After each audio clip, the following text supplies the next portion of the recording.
Good morning, good morning, wherever you are on planet Earth, tuning in, either in this particular moment or some moment in the future. Good morning. I am Reverend Rafe Ellis, and I am so honored and privileged to be the senior minister and spiritual leader at Columbia Center for Spiritual Living in my right and perfect place. Let's take a breath together.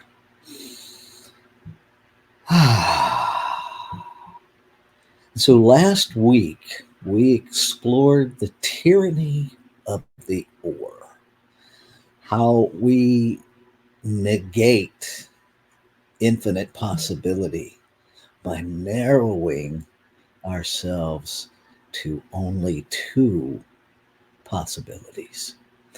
And we talked a little bit about the story in the Bible of the Tower of Babel and the confusion. And I just want to reiterate there that perhaps the confusion, one of the things that I brought forward is that the tower, rather than using stones and mortar, which were the building supplies of that time, they made bricks, which were all identical.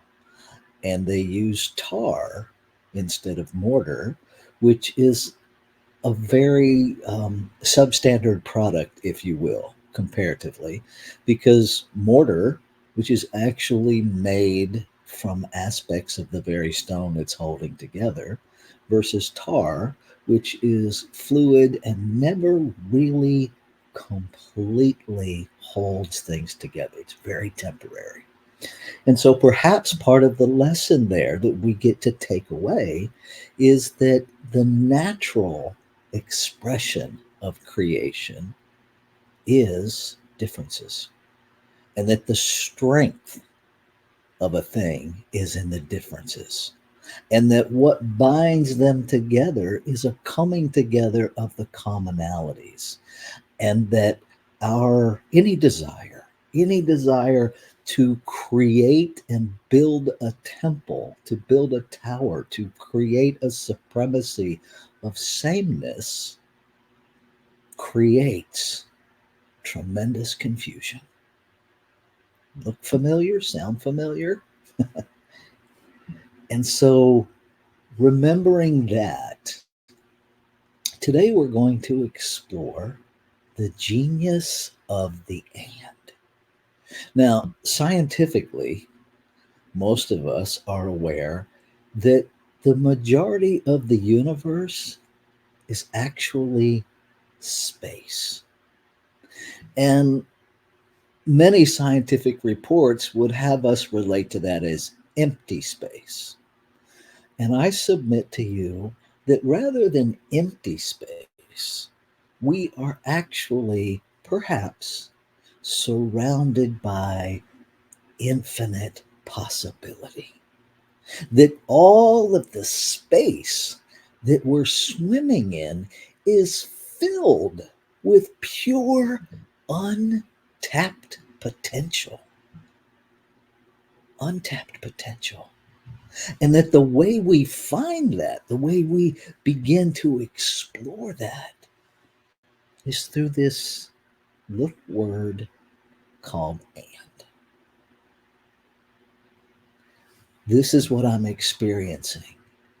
And what else is here? Whatever it is that we're experiencing, how does our experience, how do things around us, how does our mindset, our attitude, how does everything change if we simply ask the question, and what else is here? What else is here that I'm not seeing? And what else is here that I am seeing and rejecting? And what else is available to me? When we're hit those places in life where it seems like a complete dead end, where we're frustrated, where we're overwhelmed, perhaps simply pausing and asking ourselves, and now what? and really mean it instead of, and now what? Right? That where the and now what is actually seeking an answer to a premeditated next disaster. But what if we shift that to, and now what? Really inviting the brilliance and the genius of infinite possibility into our experience. It's a different paradigm to live in. Um, and it requires us to wrestle with some of our misconceptions, if you will, um, of different ways that we relate to life, different ways we relate to one another. This whole month, we've been talking about paradox, and I want to remind us of the primary definition of paradox is this: a seemingly absurd or self contradictory statement or proposition that, now here's the kicker for me, that when investigated or explained may prove to be well founded or true. Most of us, in my experience, including myself, we have a tendency to stop at the a seemingly absurd self contradictory statement or proposition. We just stop there. And so, holding paradox that just keeps us in the seemingly absurd becomes very challenging. If we open ourselves to the second part of that definition, that when investigated or explained may prove to be well founded or true.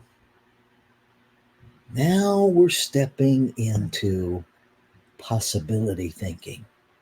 And when we really understand the spiritual power of possibility, that we are each infinite possibility in form, dare I submit to you that we can actually live in probability.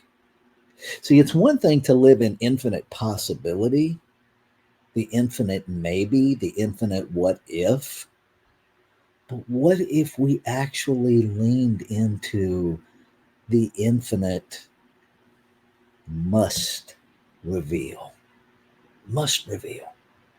Ernest Holmes said this, and we relate to healing. I'm going to caveat this with an understanding and an articulation that we as a human race relate to the word healing in an infinite number of ways.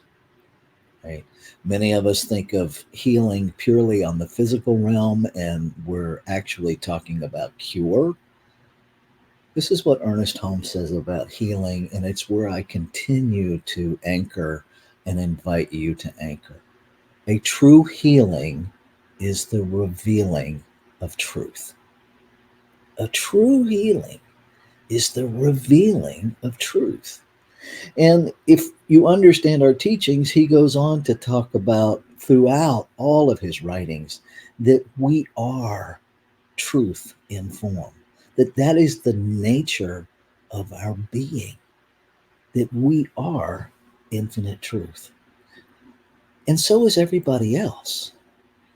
In the 1926 edition of The Science of Mind, Ernest Holmes says this: we hold no arguments over any form of theology. We believe in any and every church and in all forms of worship. Above all, we certainly believe in God, but we will not allow anyone to tell us how to worship God, nor compel us to worship in any way other than the way we choose. We reject the theory that the truth has been once and for all time given, and that it cannot be added to nor taken from. We know it to be true that the truth but we also know that no one so far has arrived at a complete understanding of truth. We expect more light along the line, and we repudiate any belief that says that all truth has been given. And here's a really powerful statement. He continues: we know that the authority of man, mankind, humanity, is in most cases an assumption and not a reality. And we refuse to be hypnotized into believing in any one man made mandate.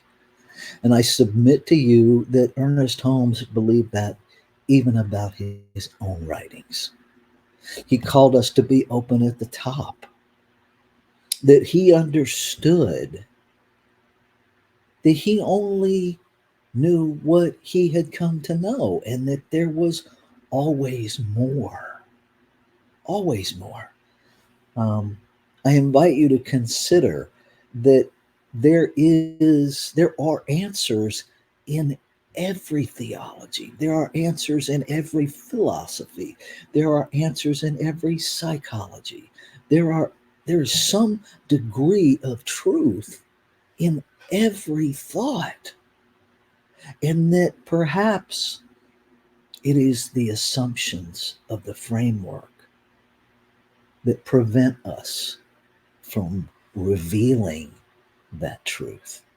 That, yes, even we have built a small container that excludes infinite possibility, and that what is available to us is to step out of that container and simply live in the and. And this idea of paradox, one of the most brilliant quotes I've read, comes from the author Karen Armstrong from her book Islam, a short history. And she says this: perhaps the central paradox of the religious life is that it seeks transcendence, a dimension of existence that goes beyond our mundane lives, but that human beings can only experience this transcendent reality in an earthly physical phenomenon. It's interesting, isn't it?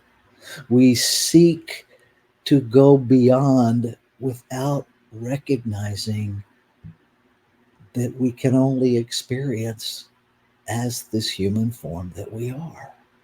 It's the both and. Rumi says it this way: in order to understand the dance, one must be still. And in order to understand stillness, one must dance. That if we're going to experience, if we're going to know, if we're going to reveal the truth of the wholeness of life, then we get to step into the both and. That we get to leave the either or behind and embody the both and. It doesn't mean we don't have feelings. It doesn't mean we don't have those moments where we wish this human experience to be different. And imagine how the whole of everything begins to shift and change and grow, just like what surfaced in the reading this morning. If we begin to understand that everything is happening in a harmonious operation of one, a harmonious operation of one. And so sometimes my discontent is moving me into harmony, that perhaps it feels dissonant because I have a limited understanding of harmony, that I have yet to understand that dissonance is a form of harmony. And that if we can begin to embrace, yes, this is what I'm experiencing, and there's more. Um, there's when we lived in California, there's a warehouse. It's a food shopping warehouse, and their commercials were silly and yet brilliant. Right? They had these little Muppet type characters that had a banjo and some other instruments, and they would come on and advertise the sales for the week, and then cut to these puppets, and they're all just dancing around singing, "But wait, there's more." And it is fixed in my head, and it's a delightful way to anchor into. So when I hit those walls, and I do, we all do, we hit those points where resistance is stronger than curiosity. I have these little Muppet critters in my head singing, "But wait, there's more." And I laugh. And then I open up to what else is here that I'm not seeing. What else is possible that I'm not even able to imagine, because I'm seeing it all through past experience. And in order to get to my imagination, I have to step out of my past and stand in the land of I don't know. I don't know. And to find comfort in knowing that while my humanity doesn't know, that I am infinite truth in form. You are infinite truth in form. You are infinite intelligence in form. So everything we need to know already resides within us, just waiting for us to ask. What do I know that I am unaware that I know? To invite your human experience rather than trying to transcend. What if we just embraced that maybe the levels of separation that we've created in our mentality are an assumption? Maybe they're not as real as we've made them out to be. Maybe all of creation really is the original flat organizational paradigm, that everything exists at equal value, at equal level. And all we have to do is ask and listen and be open and trust. Not much to ask. And yet, it is our birthright. And so I invite you in this moment to set an intention for the week, to allow yourself to play in infinite possibility. What else is available to you? What else is available as you? Let's take this into prayer. And so, what I know is that life itself is infinite possibility, unfolding itself perfectly, harmoniously in the operation of one itself. I know that all life is that in form. I know that I am that. I know that every expression in the physical realm and everything that surrounds each expression in the physical realm is this one life, infinite intelligence, always offering itself to itself. This is the truth that is revealing itself in the mind and heart of every expression of life, each at its divine level of expression, being exactly what it came here to be, always in that space of curiosity. And now what? And now where? And, and, and. Grateful. Grateful to know that there is no final and. That all of eternity, all of the unfoldment of life is a continuous and glorious and. Grateful, grateful, grateful. And so, in celebration of this and, in celebration of it unfolding its brilliance and magnificence beyond what my humanness can even begin to understand, I say yes as I release my word into that activity of the unfoldment that knows exactly what it's doing. I release, I let it go, and I let it be. And so it is. Love you.